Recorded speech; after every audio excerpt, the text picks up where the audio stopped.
10.1 San Ramon Police Department Annual Report. Police Chief Denton Carlson, come on forward.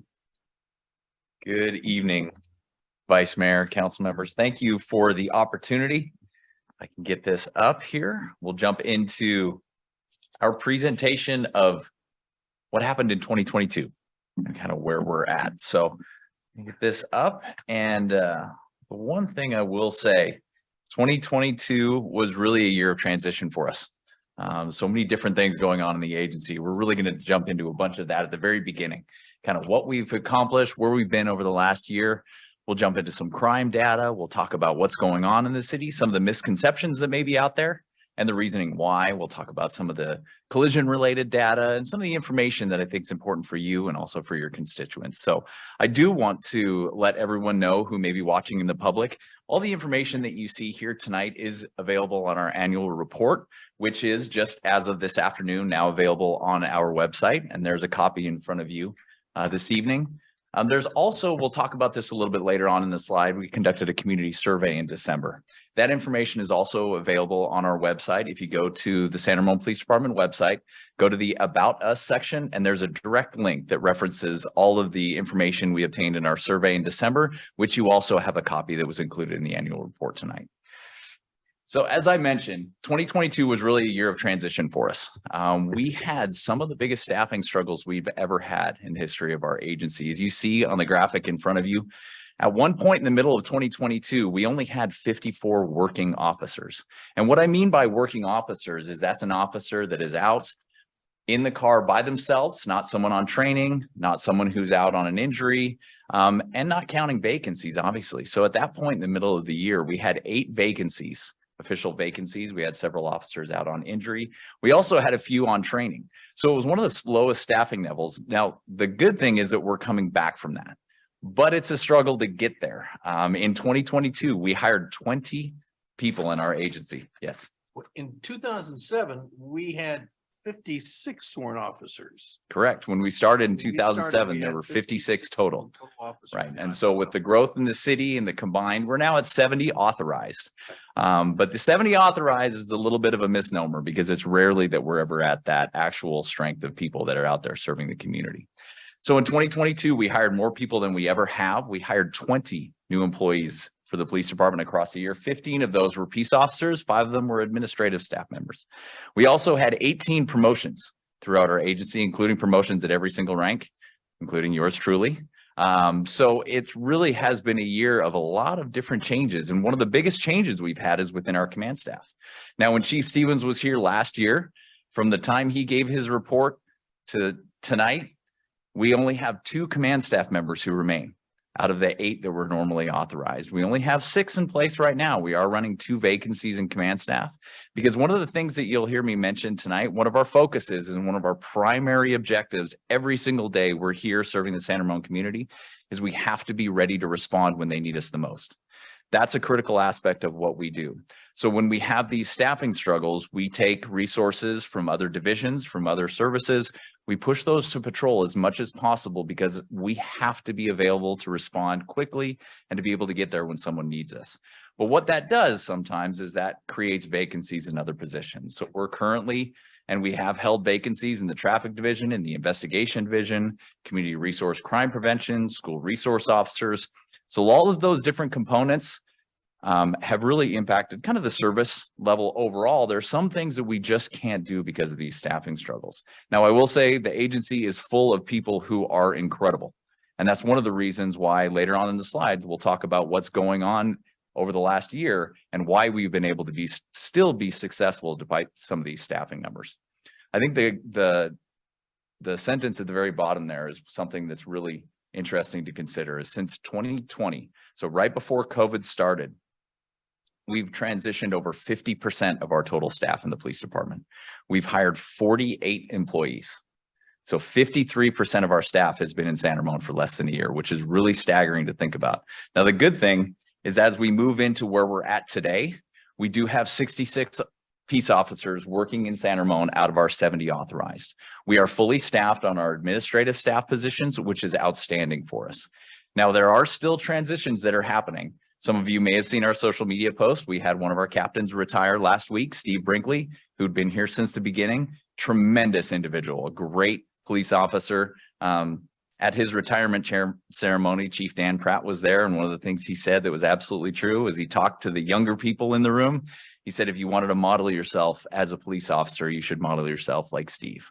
And it's going to be a loss for us, but that's what we're dealing with now. But now we're starting to get to the end of the transition in the retirements that we've had in our agency. It's really slowing down. So we have 5 who are coming off of training next week, which is going to bump those working officers up to 60. We also have 6 in the hiring process right now with the goal of getting back up to as close to full staff as we can. And that's kind of where we're moving towards. We do have some more anticipated departures, but it's nothing like we've experienced over the last 3 years. So that's the exciting part of where we're at right now, is we're making progress towards getting back to that full staff measures.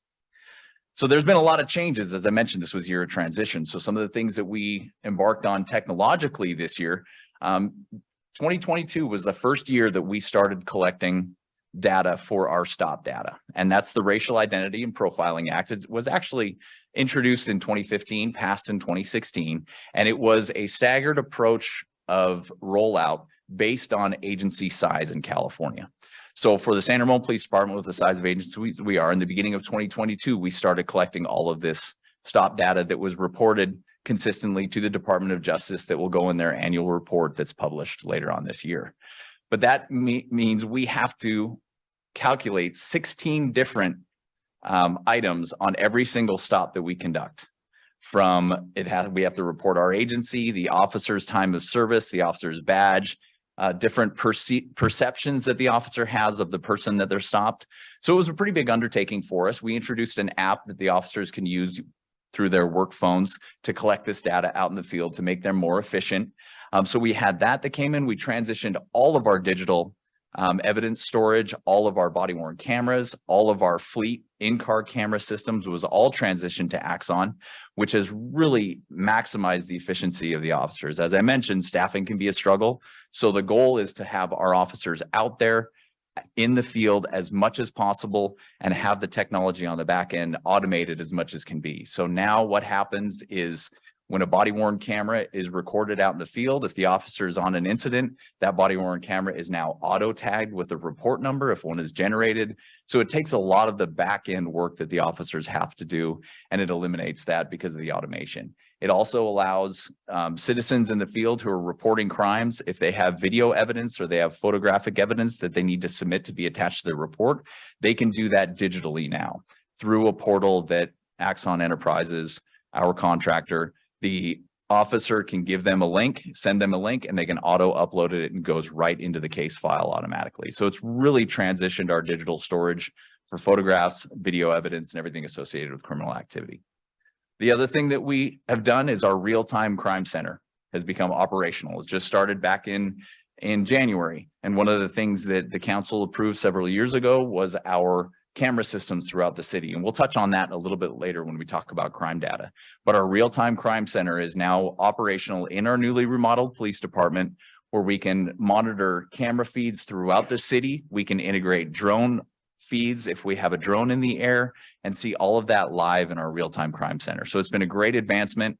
Last year, we added our crime intelligence coordinator, Ben Del Carlo. He has done a fantastic job getting that crime center updated. He sends out weekly updates on Tri-Valley situational awareness for criminal activity every week to the members of our agency. So adding those different components has really, again, maximized our efficiency, which is our goal, to be able to be out there and do what we can as quickly as we can.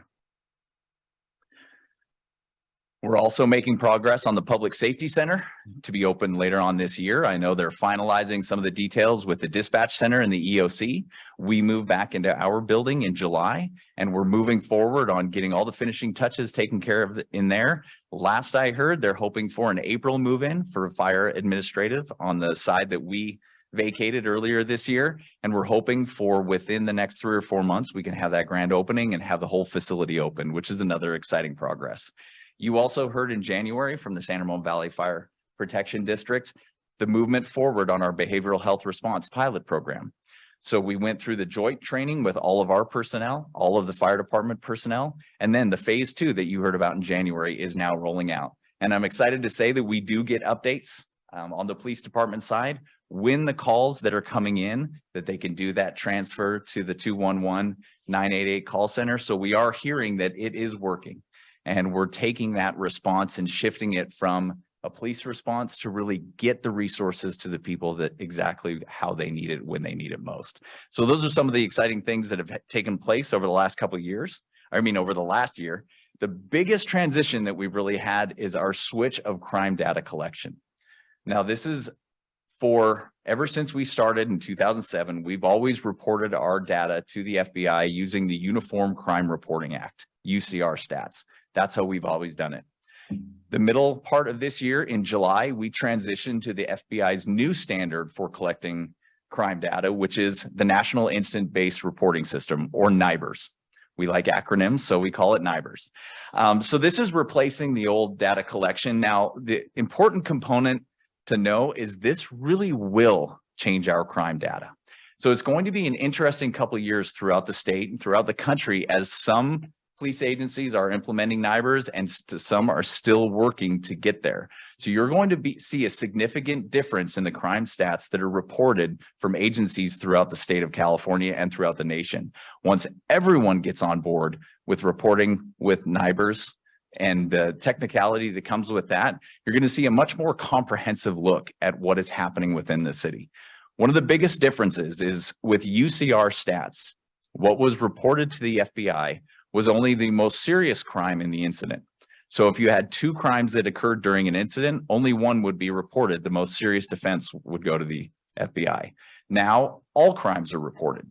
So if you have 4 crimes that occur in one incident, all 4 crimes will be reported now, which will automatically increase your numbers because 4 crimes instead of 1. Now, everyone was reporting with UCR statistics in the past, the legacy system, so it was consistent. Now you're going to have some crimes reporting, some agencies reporting in UCR, some in NIBRS. So the numbers really will change. One of the things I'm going to show you next as we jump into the crime data for 2022 is at the very bottom, before we jump into the numbers, the very bottom is what the NIBRS number would have been for this year.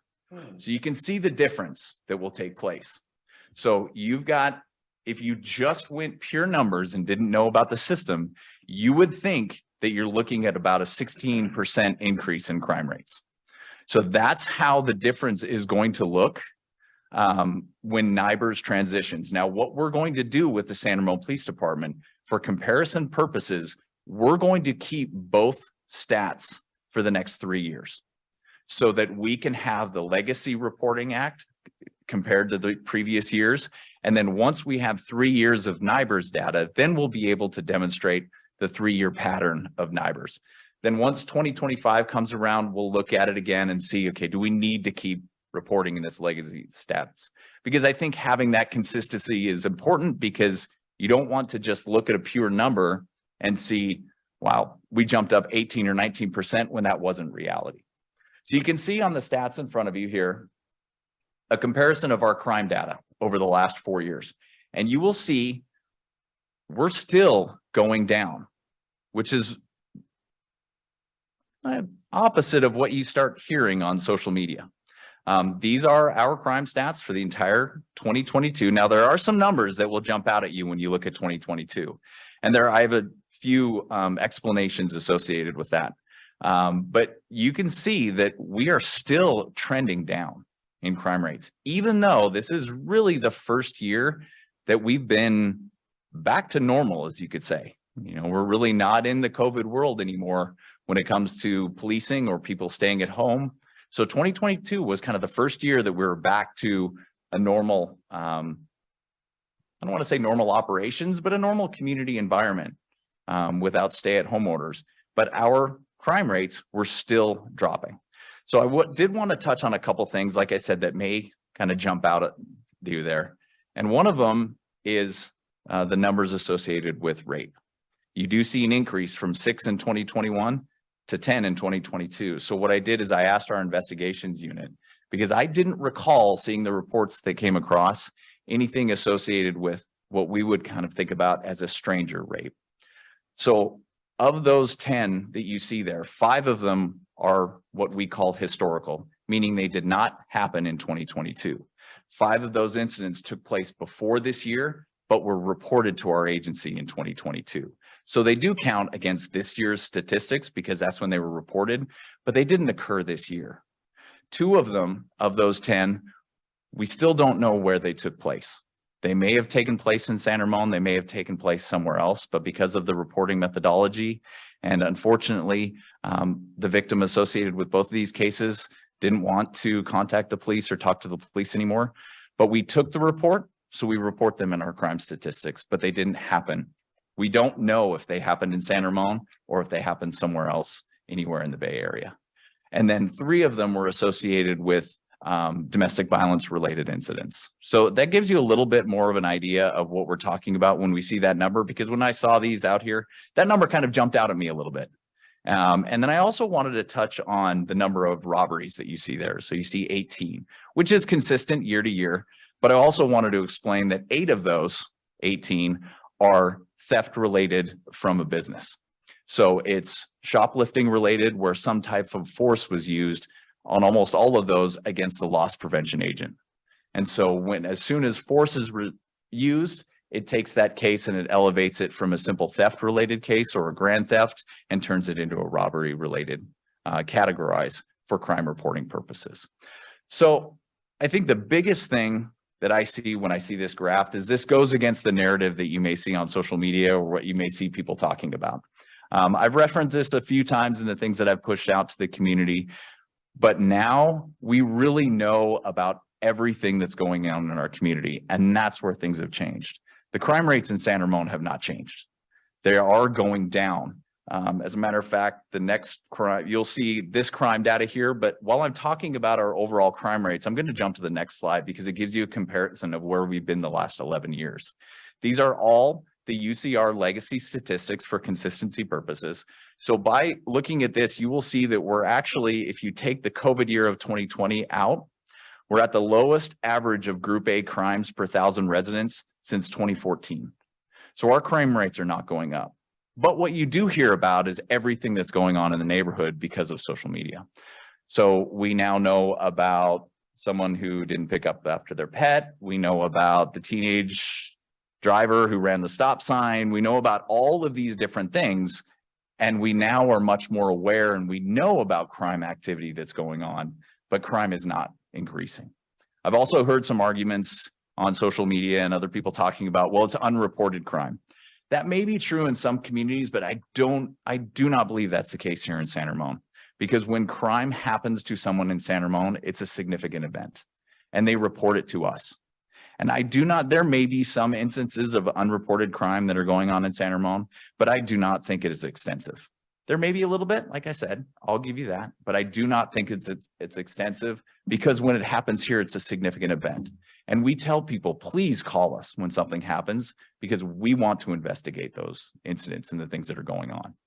I am going to jump back to the slide before, so you can see just a comparison of the crime rates over the last 4 years. So this separates it from property crime versus violent crime.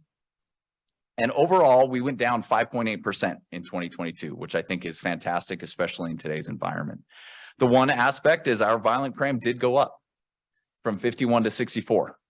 Now, some of that may be related to not living in a COVID world anymore, fairly close to where we were in 2019 before COVID. And then when you factor in some of the shoplifting related crimes, some of the historical violent crimes that were reported, you may also have seen, if we jump back here, at the very bottom of that, you can see arsons were at 6. Last year, they were at 1. Well, unfortunately, we had someone who decided that paper towel dispensers in park bathrooms, it was fun to light them on fire. And we had multiple incidents of those. That is an arson.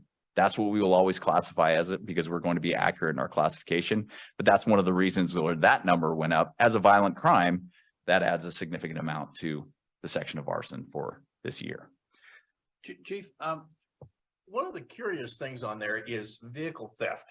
Mm-hmm. And somehow I always imagined that the new engine immobilizer systems and other electronic elements of cars would cause vehicle theft to actually trend down significantly year over year. And I know particularly the Teslas and things like that have significant security systems in them.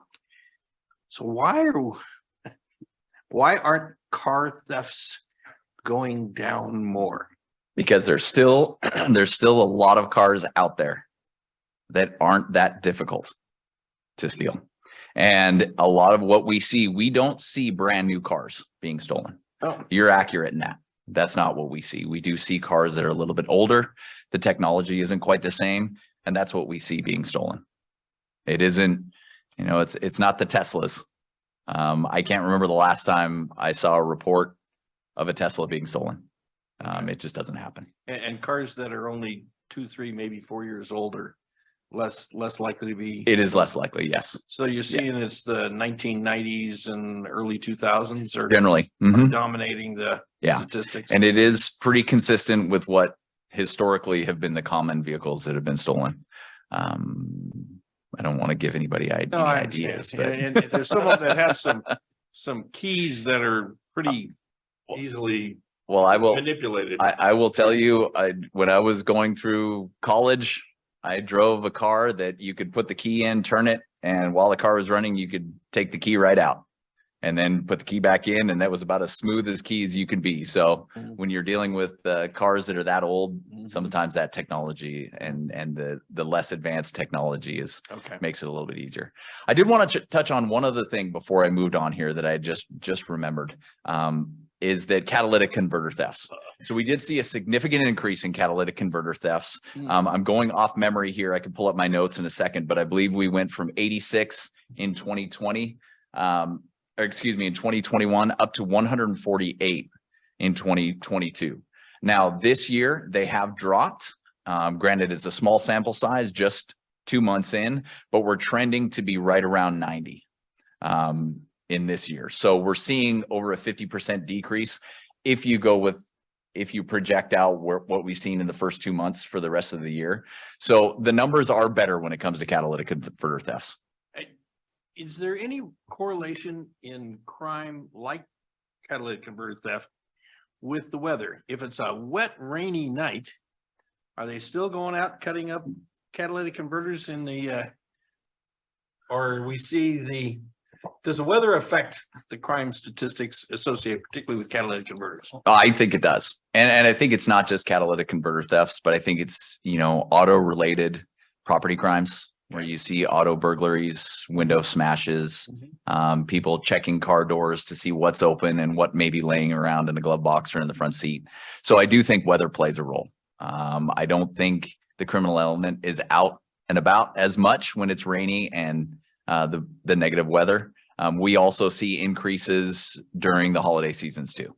I mean, you all know that when the shopping centers are full, it's ripe for criminal activity. So we do see an increase of it. Even if the weather is bad, when places are full, we see more activity. So is it SB 1087, which is related to the catalytic converters, that also should be helped, right, in this case? I do. And I do think that will help. Unfortunately, when you talk about the black market for things, sometimes they'll just find a way, but I do think that will be a hindrance. And what you're referring to, correct me if I'm wrong, is the restrictions California has put on metal recyclers to buy those catalytic converter parts and coming in.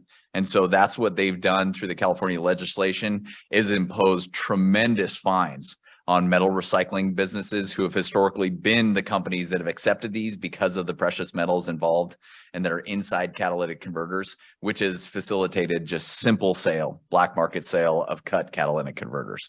So they're requiring either a licensed dealer or some type of licensing to be able to accept the sale of a catalytic converter now through these metal recyclers. Sorry, Council. Yes. Sorry, you had a question. Yes. I was just, does anybody else have questions about the catalytic converter? Oh, I can go after him because my question is completely different. But I would think particularly in Southern California, you'd find it easy to ship them out to Arizona or even from here to Nevada. Do you think that's likely going to be the path in the future, is to take them to recyclers in Arizona and Nevada? I do think there's potential for that. I know it's interesting. A side note, I just watched the Jurassic Park movies with my kids, and there was a quote in there about nature will find a way. Mhm. Well, I think the criminal element will find a way too. Mhm. It's just how difficult can you make it? Right.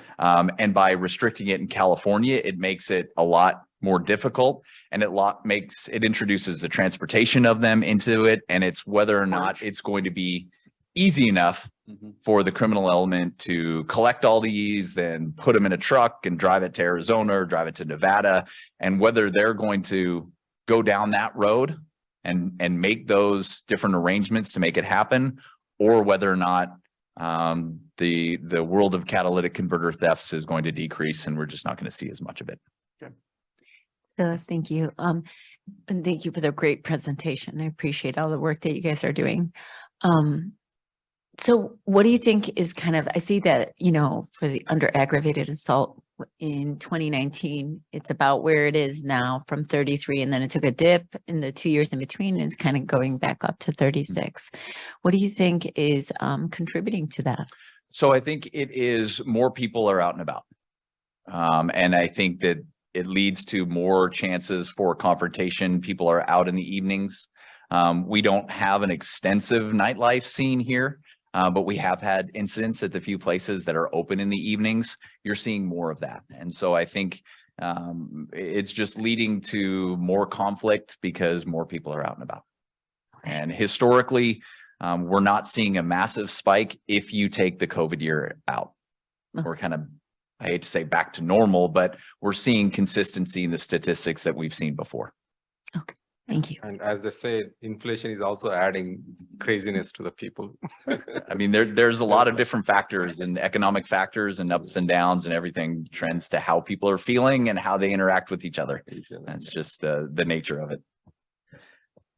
I'm going to jump past this. I wanted to touch on, I will say that I think one of the primary factors in the reduction of crime that we have here in San Ramon is the citywide camera program that was implemented back in August of 2022. So where we're at with this camera program now, we have 44 situational cameras. Those are cameras that monitor intersections and the traffic patterns that are going back and forth. We also have 46 automated license plate reader cameras that are fixed at some of the most often frequented intersections, I guess the busiest places and the areas in San Ramon that we thought would be the most effective for it. So just in 2022 alone, we had 327 criminal investigations that involved the use of these cameras. So that is almost every single day, we're doing some type of a criminal investigation involving these cameras. 61 stolen vehicles have been recovered in San Ramon just in 2022 directly as a result of these cameras. In 2019, how many recovered were we? We were probably in a few dozen, maybe? I can tell you later. I have no Okay. idea. You caught me off guard with that one. That was a good question though. But that was in 2022. And then evidentiary value from these cameras led to 56 arrests in 2022.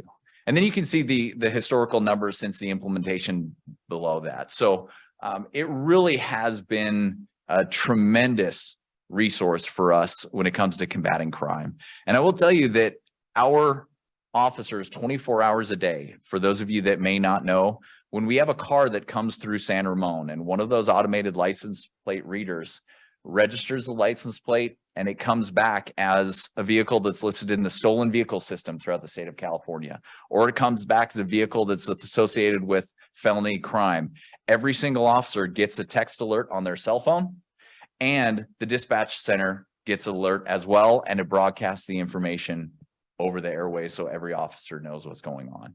It really has been a tremendous resource for us, and they have been fantastic. And I do believe that the criminal world talks. They know what's going on. And I do think just the fact that everyone knows we have this extensive camera system in place, it is a deterrent in and of itself. Because we've arrested people and they talk and they know how they got caught and they know what happens, because eventually they're going to see the reports when the case goes to prosecution or whatever it is. And I do think it has an impact on whether or not people come to San Ramon to commit crime. So it's been a fantastic tool for us, a fantastic resource. And it really has helped us out tremendously over the 2+ years it's been in operation. Do you have a feel for how many of those stolen vehicles that are discovered under the ALPRs are from out of town relative to stolen in town? You know, that's a good question. I would have to dive. I can find those numbers out for you. If you'd like it, I'd have to send it. I'd really have to dive into it, and maybe our crime analyst could get those numbers, but I'd be more than happy to send them. Off the top of my head, I really wouldn't be able to give you an accurate number. I could make a wild guess, but I don't know how dead on that would be. But I can find that out. Looking and for I'll a let you know. number, but it just seems to me from my recollection, reading different reports, that a lot of these are coming from out of town. That our cameras are just picking them up, and then our cops are going out and getting them. And I think one way to look at it is the only way we would have a stolen car from San Ramon hit our cameras is if it was reported and entered into the system before it left the city. So the likelihood of that happening, I wouldn't say is now, unless someone used it, drove it to the other side of the city, left it, then maybe we would capture it at a later time. But the real time, quick reactions of cars that are being stolen in San Ramon and getting that license plate reader hit before they left the city is probably pretty unlikely. So I'd say it's probably a pretty small number. Yeah. Thank you. Sure. So jump into a little bit of our collision and citation data. You see the charts there as far as the comparisons over the last 4 years, and you'll see that we're getting back to where we're at. Now, the one thing that is concerning on my end is our collisions, our overall number of collisions in 2022 went up significantly, even from 2019. So we're going from 439 in 2019 up to 510. Now, there were some years before 2019 that were a little bit higher, but this is one of the highest years that we've had. And the reasoning behind it, whether it's people back on the road, young drivers, I'm not exactly sure what it is. But we're really trying to implement the tracking and have our traffic division officers out more and about and out making traffic stops, issuing citations, because you're not going to convince me that when you see a lot of police cars out there with cars pulled over, whether or not the officer is giving them a citation or not, if you see a lot of cars out there with their lights on and a car pulled over, people are going to slow down. And one of the most significant things related to collisions is speed. And it always has been. And so the proactivity in getting officers out and about and being a really significant visual presence, I think, is one of the things that we're trying to do as much as possible to get that collision data to come back down. You will see DUI crashes are still very low within the city. We don't have a lot, which is a good thing. They are coming back up, though, and I think that's directly related to people being out and about more often. Same thing with DUI arrests. It's coming back around. But it's nowhere near where it used to be. And I think a lot of that has to do with the campaigns, the be safe, be sober, everything you see all the time. People are taking advantage of ride shares far more often than they ever have. And I think that's one of the significant things, which is great for public safety. And then citations issued, I think that is just reflective of, again, going through the COVID lull and coming back up. One of the things that you'll see on the next slide is talking about calls for service. And I wanted to touch on this a little bit because you're going to see a significant decrease. What isn't changing is our community calls for service. As you see there, the dispatch calls, that is a call that came in from a community member and was dispatched out to an officer. In 2019, we were right around 29,000. I think we were about 29.5, if my memory serves me correctly, for our stats in 2019. So as far as community calls for service, we're pretty much the same. But what we're seeing now is we are seeing a decrease in the officer's self-initiated activity. And I'll tell you that I think part of that is coming from what we've asked our officers to do over the last several years. We have been short-staffed. Officers are working more. They're working more overtime. They're spending more time out on the street. They're having to cover shifts. Our sick leave usage for 2022 was almost 1,000 hours more. We were at about 4,400 in 2022 versus where we were in 2019. So when you factor in COVID, more people are going to be out sick because you test positive, you're out. It doesn't matter if you feel great or not. We don't want you to come to work because we don't want to have an entire shift come down with COVID and then not be operational. So we, like everyone else, If you test positive, you stay home. And it's a minimum of 5 days, which is going to, if that happens at the beginning of your week, that's 4 shifts that you're off from patrol, or 3 shifts if you're working on the weekend. So we're asking a lot more of our officers. And I do think that that's having an impact on the self-initiated activity, because we've been kind of walking the tightrope, as I mentioned before, in staffing. We've been asking a tremendous amount of everybody in the agency. They've been doing a phenomenal job. There's no question about it. But I do think this is where you start seeing some of that impact in staffing levels, is the self-initiated activity by officers. So that's why you see that decrease in overall calls for service. If you look at the traffic stops made, last year we made over 7,283. In 2019, we made over 11,000 traffic stops in 1 year. So it is a decrease. And I do think that a lot of that has to do with what our officers have been asked to do as far as just overall workload for the past few years. Our arrests made are very consistent with where we were in 2019 as well, right around the upper 500 mark. Reports written is, again, very similar. I believe in 2019, we were at 3,800. We're at 3,600 this year. So it's pretty 10 a day. consistent. 10 reports a day. Roughly. Yep. Yeah. Now COVID, it went down a little bit, but we're right back up to where consistently we do average almost 10 reports per day written by officers. So we'll get comments sometimes about how the police aren't gonna pull anybody over. They're not gonna stop anybody. They're not gonna arrest anybody because it just doesn't matter. Because when it goes to the district attorney, they're just gonna, dismiss it. Can you address that? Yeah, that doesn't happen. We don't concern ourselves with what the district attorney is going to do. We still provide police services by what the law states that we need to do. I will say it can be frustrating at times that you have a fantastic investigation. You have something that really is, you have someone arrested, they've done something against the law, something criminal, and we don't necessarily get a prosecution. So that may be frustrating, but it doesn't change the way we do our business. We're out there, we're responding. I may have come across a Nextdoor post today that addressed why police didn't do something and why we weren't there. When in fact they're talking about an incident that we're already investigating. We're already deep into the investigations, and there was an officer that was on scene in less than 3.5 minutes and actually got in a short pursuit with the person that was involved. So we are there and we are doing it. But unfortunately, sometimes that perception may be that way. But what may happen after the incident and after we take our actions and we make an arrest or whatever investigation work we may do, we don't concern ourselves with what may happen down the road. We're concerned with protecting the community here in San Ramon and the actions we need to take at that time. Thank you. Yeah.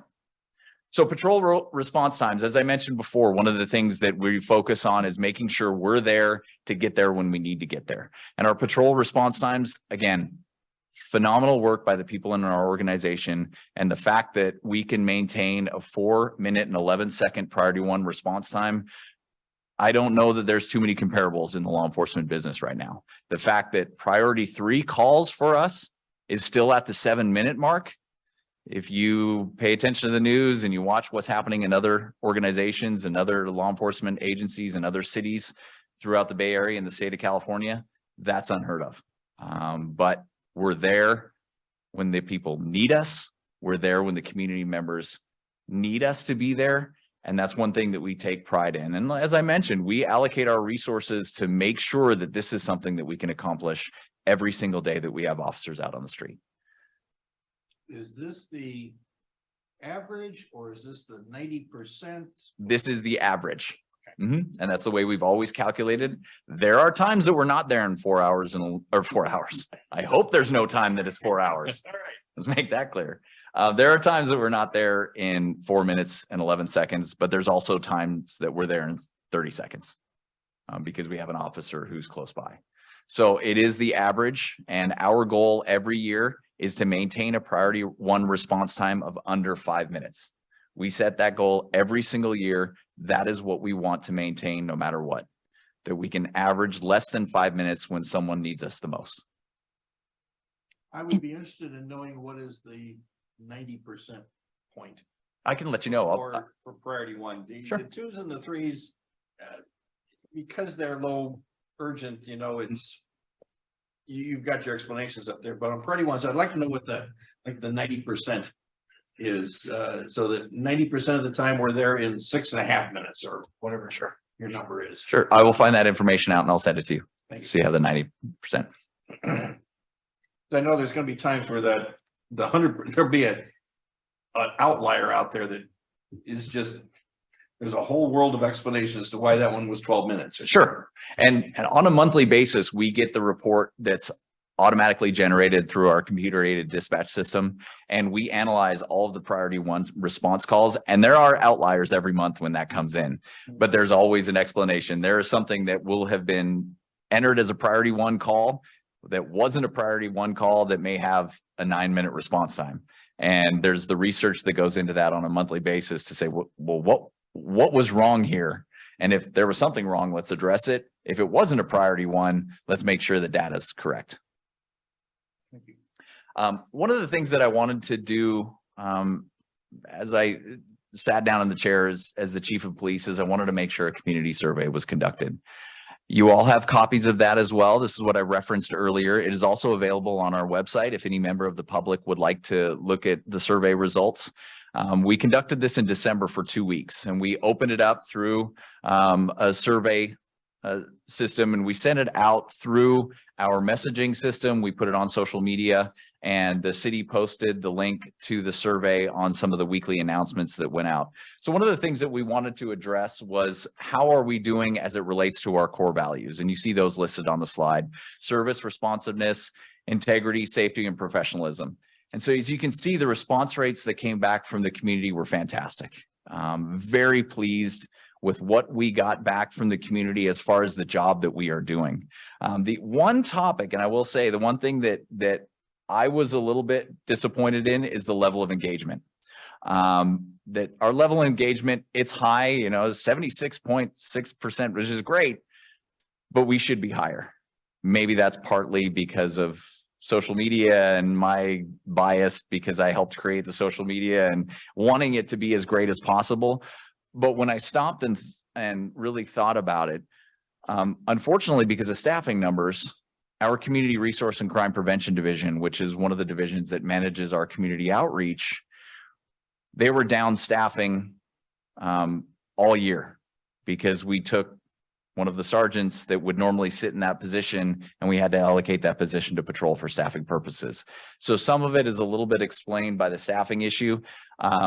But that is one of the things that we're going to be focusing now. We're going to be pushing people back in, make sure the community resource and crime prevention is fully staffed because it is an important aspect of what we do. It's making sure the community is informed. When you look at one of the questions that we asked about the most important aspect of what we do, almost 20% of our respondents in the community survey talked about engagement and crime prevention information was something that was critical that they thought is important of what we do. So making sure those resources are there to get that information because that's what the community wants. And it's obvious based on this. So when we get those staffing numbers back in to be able to allocate the resources back to that division to make sure we increase the engagement with the community is one of the priorities that we want to make happen in 2023. But I think what was one of the things that I thought was fantastic about this survey is what you see on the bottom of the screen there.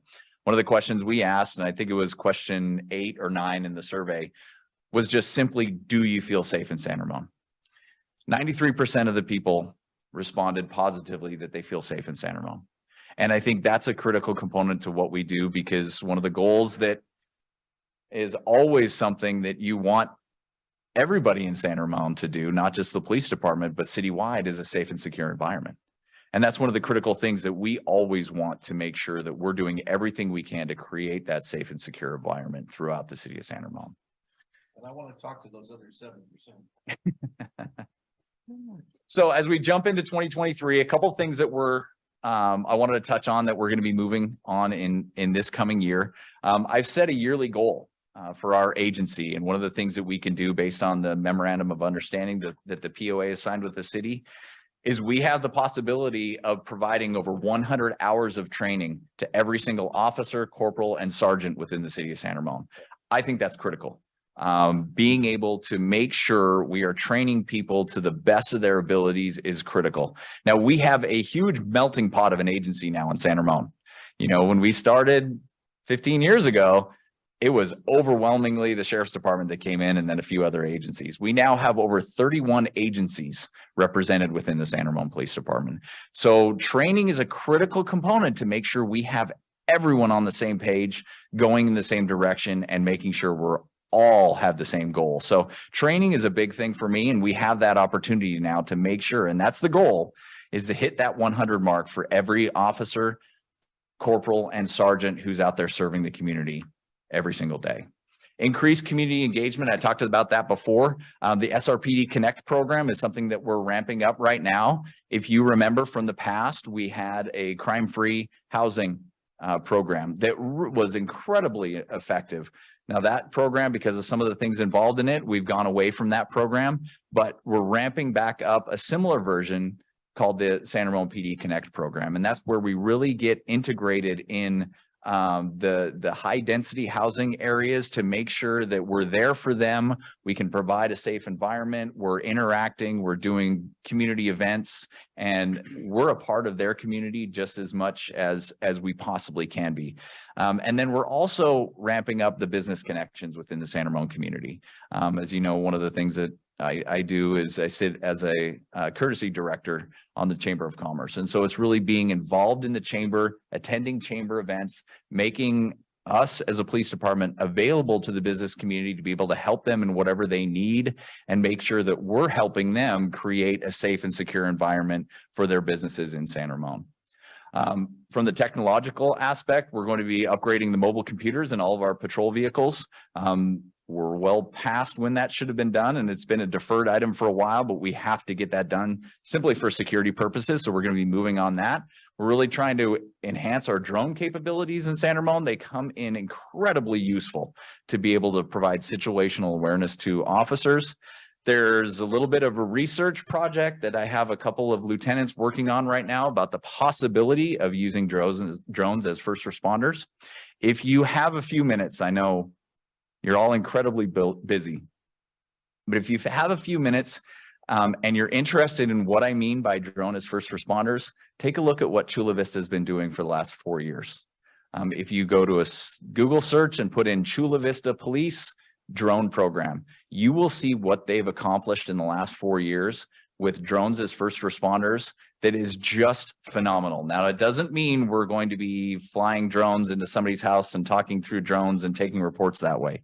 But what it is it gives us the capability to launch a drone on a priority 1 or 2 call and give that situational awareness of for the officers overhead while the officers are responding. And there's so many different examples that you can see if you're interested in Chula Vista to see what they're doing, because it is just unbelievable. When our lieutenants were down there, at just an example, they were down there to visit and kind of see how they run the program while they were in their drone room and they were watching what they're doing. Chula Vista also has live 911, which is what you see on your screen as well. What that is that's a live feed of dispatch calls as they come into the call center, so the officers can listen to the calls as well to hear what the person is saying to the dispatcher in real time.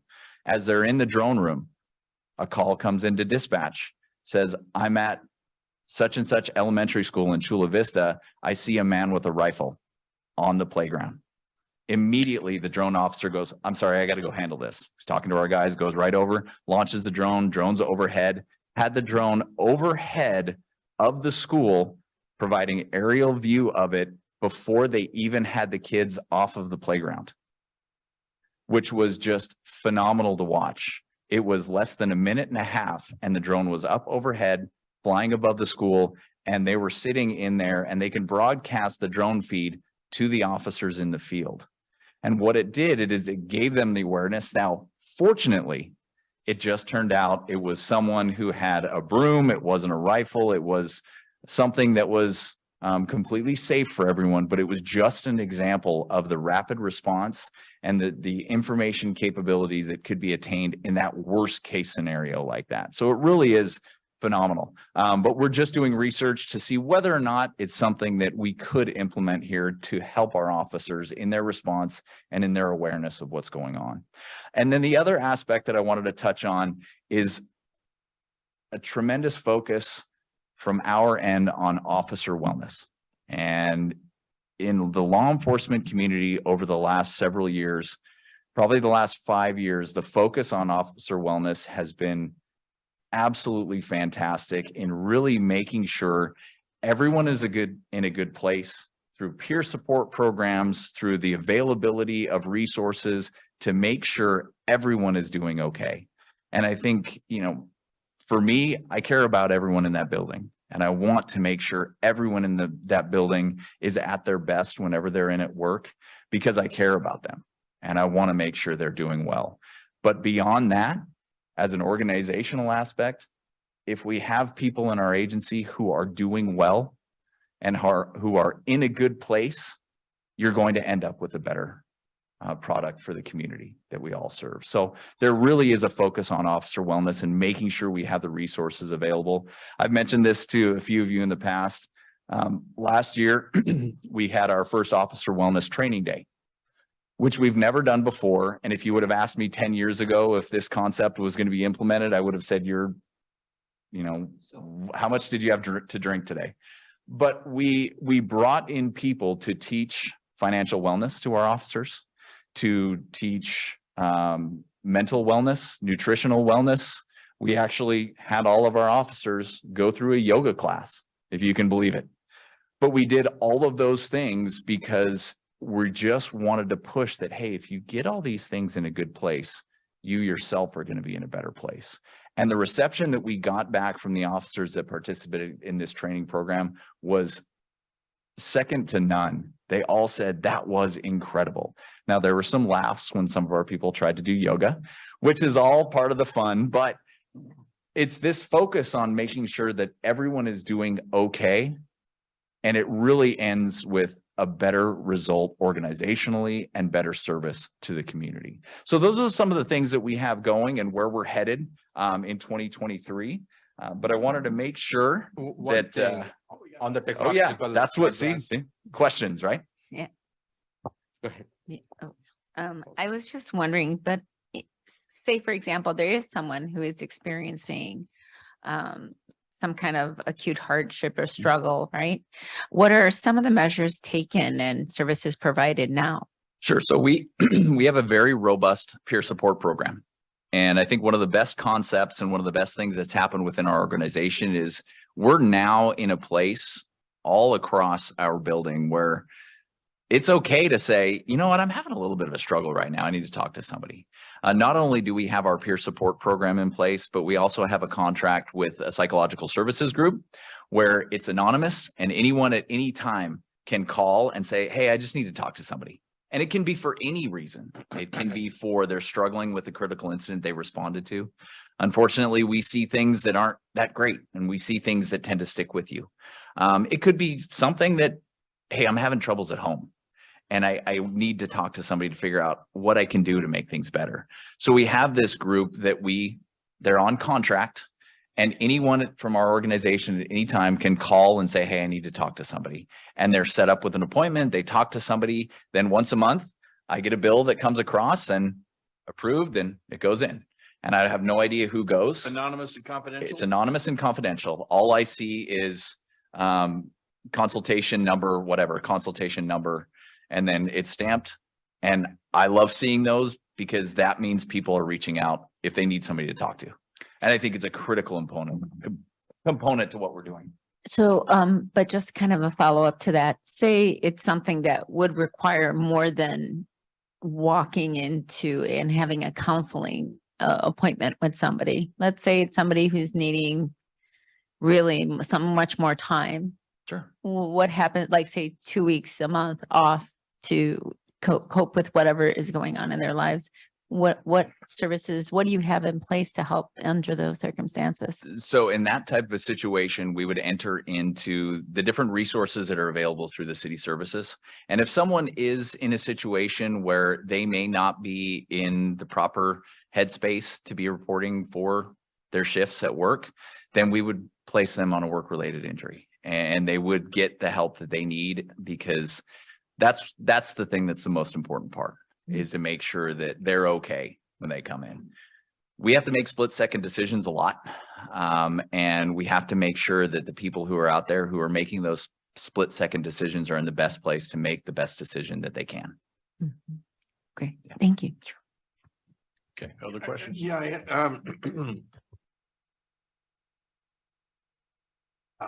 go ahead, Sridhar. I'll think of what it was. All right, sure. So thanks for your quick response during in and out incident.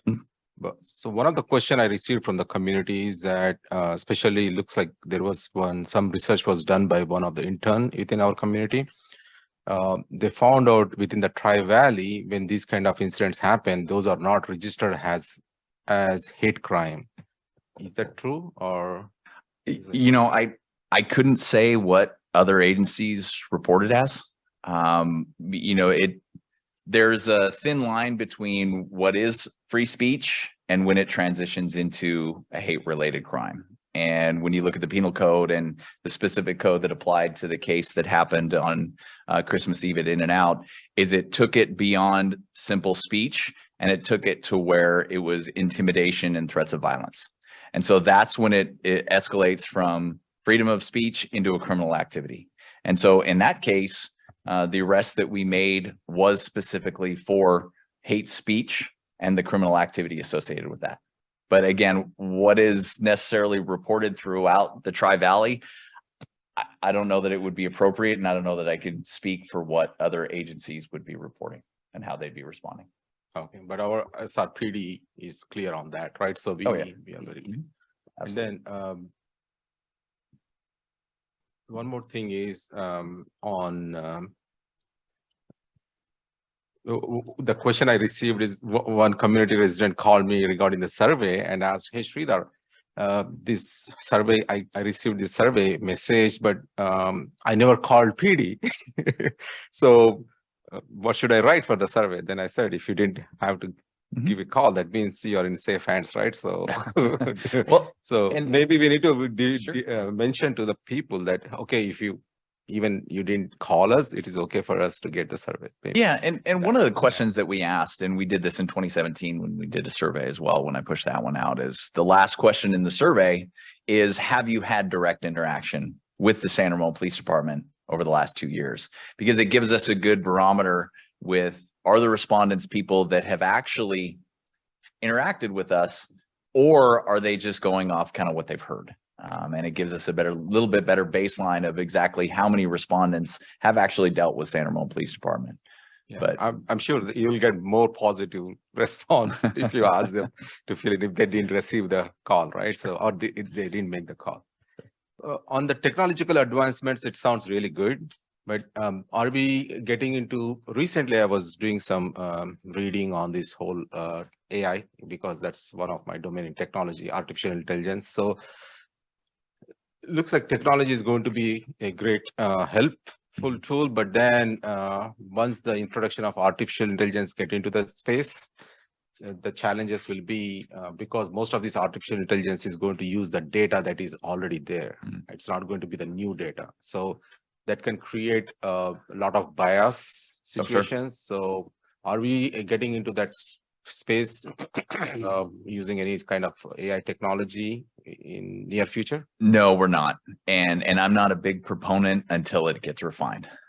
There was a company that was used by a lot of law enforcement agencies, not us, where after a while, it started becoming glaringly apparent that there were certain of the AI components that were analyzing photographs that was showing a bias based on the capabilities. And a lot of it just comes back to the programming.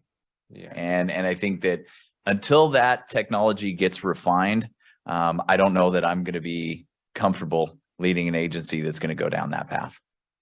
Sounds good. Those are my questions. Thank you. Other questions?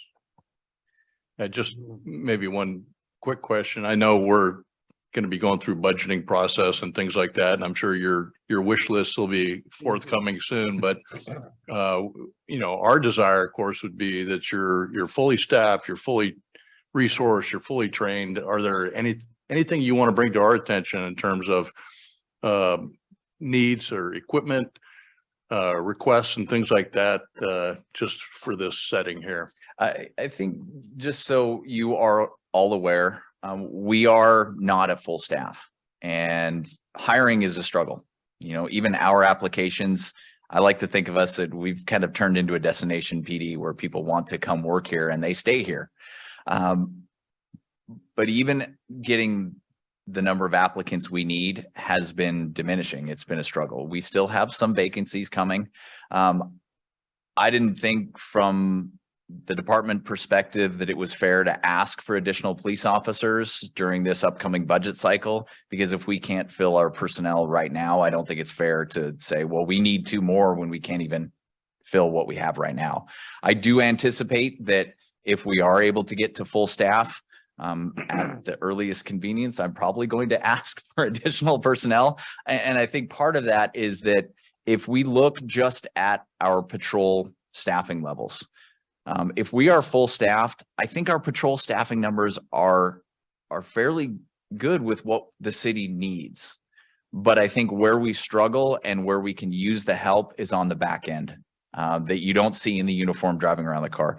Our investigations division has been absolutely unbelievable in what they've accomplished.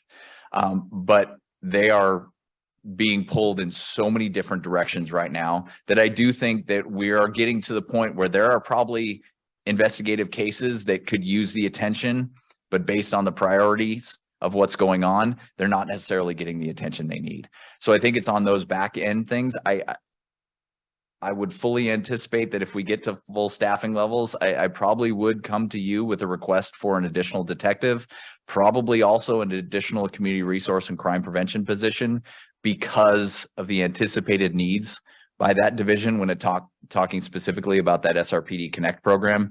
And when you think about the development in the city core and what's going to be coming. So I do think that those needs will come. But again, for this budget cycle, I didn't feel it was appropriate to ask for additional positions if we can't fill our positions at this point right now. Okay. All right. Thank you. Any other questions? Okay. Thank you, Chief. We will at this time open public comment on this report. And do we have any speaker cards? Yes, we do. Speaker card from Elena Formosa. Okay. Go ahead. 3 minutes, please. First of all, Chief, I want to thank you so much. I am one of those 92% that feels really safe in our city.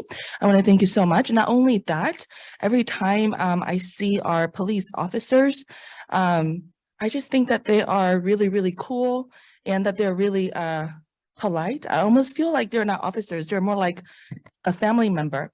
So with that said, I am very concerned about the recent retirement that I'm seeing.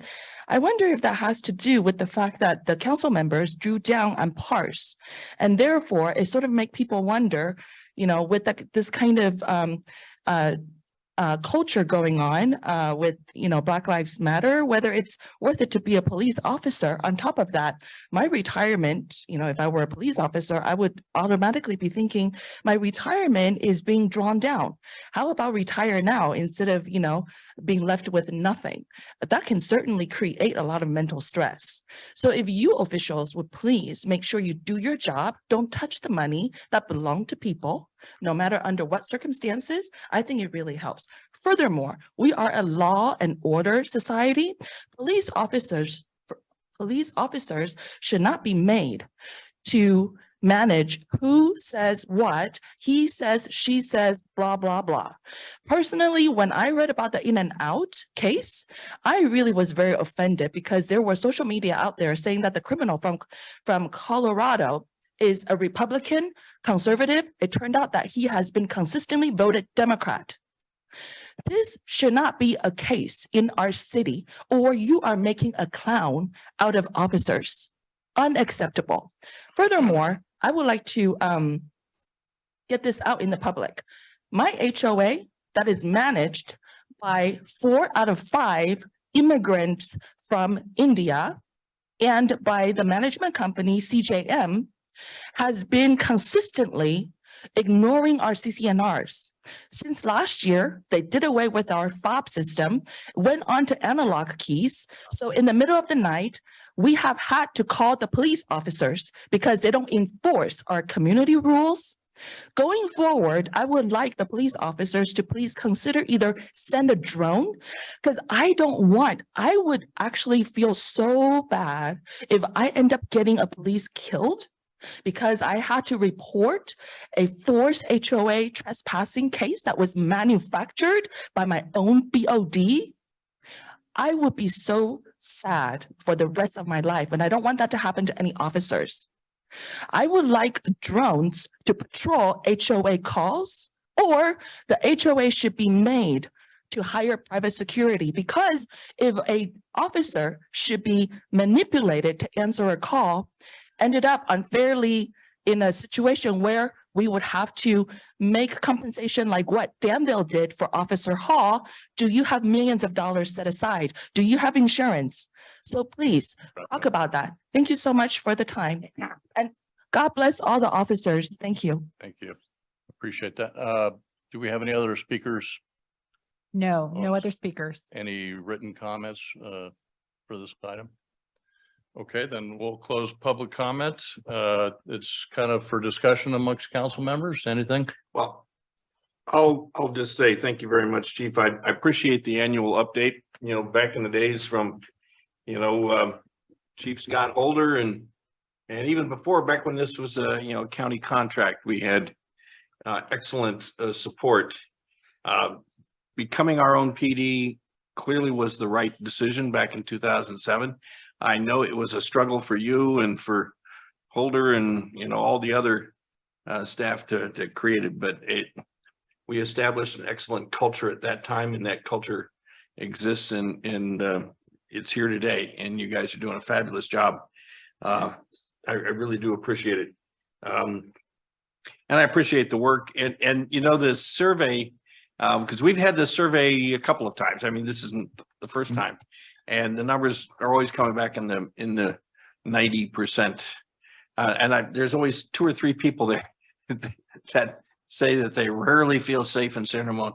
I would love to talk to that person and say, where else did you live that San Ramon feels unsafe compared to where you used to live? Where could you move to that would be better? Frankly, it's hard to imagine, but thank you again. You guys are doing great. I look forward to seeing your Citizens Police Academy, or what are you calling it now? Community Academy. Yes. Community Police Academy. I always like Citizens Police Academy, and then the old movies with Steve Gutenberg and those guys. Did they show that movie during the class? Yeah. No. No. But that's great. I just want to mention the fact that city does not enforce HOA rules, period. We do not. That's a private contract between private parties. Okay. Councilmember Veros. So thank you very much, and to your team, SRPD team, for all your great services. I really appreciate about your open house events that you conducted recently. It's glad to see our residents being there and listen to you and have their questions with you one-on-one. That's fantastic. And also your team attending HOA one-on-one calls, HOA calls. So thank you very much, so that we can build that community engagement and community relationship. So I think that's one of the key reasons that we all always, as I say, SRPD is like a shining star of our community. So we appreciate all your quick, prompt response to issues and the understanding of our diverse community. And it's fantastic. Keep it up. Continue that. Thank you. Okay, thank you. Councilmember Rubio. So I just want to say again, thank you so much for, first of all, giving us a very thorough presentation, as well as supplementary material. and really breaking things down for us so that we have a better understanding of what's going on and how we can support you.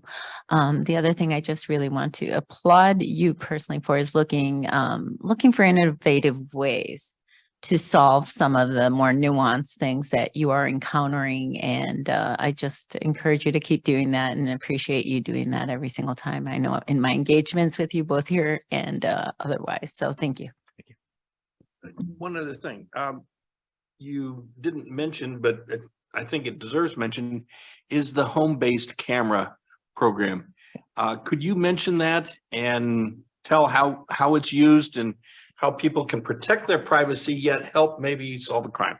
Sure. That's a great point. And thank you for bringing that up. So we do have a program, and you can go to our website to find out more details about it. It's called Citizens View. And what that does is residents of the community can go to the San Ramon Police Department if they have cameras that are mounted on the exterior of their home, or maybe they have a Ring doorbell camera. If they have anything like that, all we ask is they just let us know that they have it. This isn't an integration where we can see in their cameras or we can do anything like that. But what it does, it gives us a tremendous database to know where cameras may exist when we're investigating criminal activity that has taken place. So we have a map that's created that our detectives can use post-crime. If something happens, they can go out and go through the neighborhood, and they know where certain cameras may be, and they can go to the residents and they can knock on their door and say, hey, do you mind checking your camera footage during this time period to see if you captured anything? And so it's a great resource, and thank you for the reminder on that. Okay, and I'll just add, thank you for the presentation. You guys do a great job. You're very well respected in the community. I appreciate the staffing challenges and the transition you've been going through, but from as I see the reports and the statistics, you're still very responsive, still taking care of business to serve and protect, and just keep that up. Thank you for kind of continue to push the public safety complex opening. Looking forward to that. And also for the work that's been done so far to get this behavioral health, mental health pilot program up and running. So thank you for that. You made the comment about collisions and how speed, may be a contributing factor, or probably is the primary contributing factor to that. I get that comment a lot. I think we all get comments about speed, and so there are certain areas, collector streets and areas around schools and parks and things like that, where I know your presence is always appreciated when SRPD is out there, just kind of being present. That's a deterrent effect in and of itself. So thanks for that. And thanks for being responsive when we do identify new places for you to kind of focus in on. I would say with respect to the recruiting and the hiring, I know you're not going to cut any corners, but yeah, please don't cut corners. We want to hire the best police officers from the different agencies that have the experience that meet the standards that we have. And I think you're doing that really well. So keep that up. And then I'll just say on the community outreach, I was a little surprised by the statistics on that as well.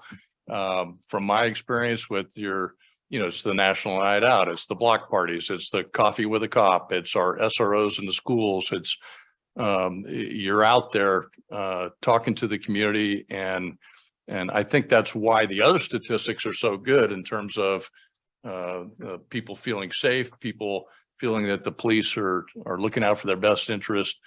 So I'm a little surprised on that outreach piece. I look forward to this new program you were talking about and the implementation of that. But overall, great job. Please pass our collective compliments to the entire SRPD and keep up the good work.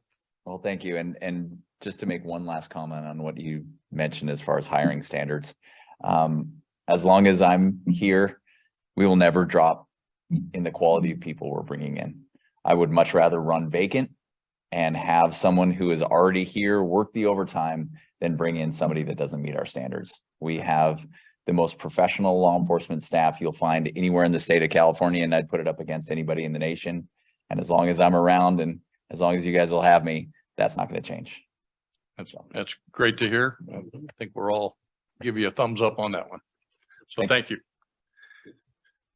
All right.